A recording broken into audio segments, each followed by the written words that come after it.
నమో వెంకటేశాయ. నా పేరు గున్నేశ్వరరావు అండి. భీమవరం, పశ్చిమ గోదావరి జిల్లా. హిందువులు ఎంతో భక్తిగా కొలిచి ఆరాధ్య దేవుడిగా కొలిచే తిరుమల తిరుపతి శ్రీ వెంకటేశ్వర స్వామి దర్శనం. అసలు ఆ వెంకటేశ్వర స్వామి ఆజ్ఞ ఇస్తేనే కానీ మనకు దర్శన భాగ్యం కలగదు అనుకుంటారు ఎంతోమంది. చేయాలని, కానీ ఆయన ఆజ్ఞ ఉండాలి. అది ఆజ్ఞ కోసం ఎన్నో సంవత్సరాలు వేచి చూస్తూ ఆ దర్శన భాగ్యం ఎన్నో వేల కిలోమీటర్ల నుంచి వచ్చి ఆ దర్శన భాగ్యం చేసుకుని, అలాగే ఇంకొకటి అక్కడ క్యూ లైన్లో ఎన్నో గంటలు వెచ్చించి కాలినడకని వెళ్ళి దర్శన భాగ్యం చేసుకోవడం ఒక ఎత్తు అయితే, ఆ తిరుపతి దేవస్థానం ఇచ్చే లడ్డూ ప్రసాదం, అసలు ఆ ప్రసాదం అనేది అమృత తుల్యం, అంటే అమృతంతో సమానమా హిందువులకి. అలాంటి ప్రసాదం గత ప్రభుత్వ కాలంలో 20 కోట్ల మందికి కల్తీ నెయ్యితో తయారు చేసిన ప్రసాదం ఇచ్చారని నిన్న టీవీలో చూశాను నేను. ఇది ఎంత దుర్మార్గం ఉండేది. అంటే కెమికల్స్, అంటే నెయ్యి కాదు, అందులోనూ కెమికల్స్ వాడి ఆ భక్తుల ప్రాణాలతో చెలగాటం ఆడుతున్నారంటే ఇంకా ఏమనుకోవాలి వీళ్ళందరినీ కూడాను. అంటే ఆ తిరుపతి వెంకటేశ్వర స్వామినే కల్తీ చేసేసి, అంటే ఇంకెవరో ఒకటి రాకూడదు దర్శనానికి. ఎన్నో ఎన్నో ఎన్నో ఒకటి కాదు, చాలా చేస్తున్నారు ఆ విషయంలో.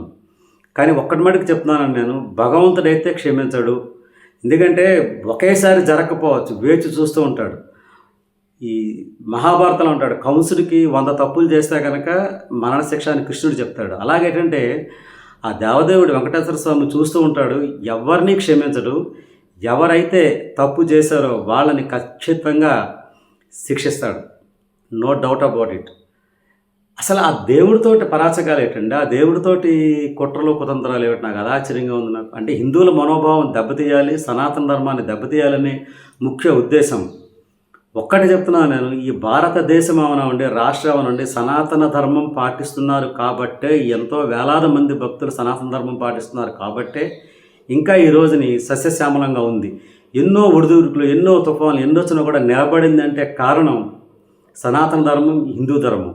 అలాంటి హిందూ ధర్మాన్ని తునాతునకలు చేయడానికి కక్షపూరితంగా ప్రయత్నాలు చేసే మటుకి ఈ వెంకటేశ్వర స్వామి అయితే క్షమించడు, అందులో డౌట్ లేదు. మీరు చేసేది మహాపాపం, మామూలు పాపం కాదు. భక్తులతో ఆడుకుంటున్నారు మీరు. ఇలాంటివి ఎలా చేయాలనిపిస్తుంది మీకు? ఒకసారి ఆలోచించండి. కేవలం రాజకీయాలే చేయాలి అని మీరు అనుకుంటే మటుకు ఆ దేవదేవుడి మటుకైతే క్షమించడు. Thank you very much. ఇంకొకటి నేను చాలా ఆశ్చర్యపోయాను. ఆ తిరుపతి దేవస్థానంలో ఇచ్చే లడ్డూ ప్రసాదంలో నెయ్యి క్వాలిటీ అనేది 95.4 లేదా 104% వరకు అందులో క్వాలిటీ ఉండాలి. ఆ ల్యాబ్ టెస్ట్, అప్పట్లో వాడిన నెయ్యి ల్యాబ్ టెస్ట్ చేస్తే 19% మాత్రమే క్వాలిటీ ఉంది అందులో. అంటే అసలు ఏమైపోవాలి ఈ భక్తులు, ఏమైపోవాలి ఆ 20 కోట్ల మంది ప్రసాదం తీసుకున్న భక్తులు ఏమైపోవాలి? ఒక్కసారి ఆలోచించండి. ఎందుకు ఇంత దుర్మార్గమైన పని? ఇంకా రాజకీయం అంటే ఈ వెంకటేశ్వర స్వామి మీద రాజకీయం చేయడం ఏంటి, హిందువుల మనోభావాలను దెబ్బతీయడం ఏంటి, సనాతన ధర్మం మీద మీరు దాడి చేయడం ఏంటి? ఒకసారి మీరు ఆలోచించండి, ఇంత దారుణమైన తప్పుకు ఎందుకు ఒడిగట్టారనేది.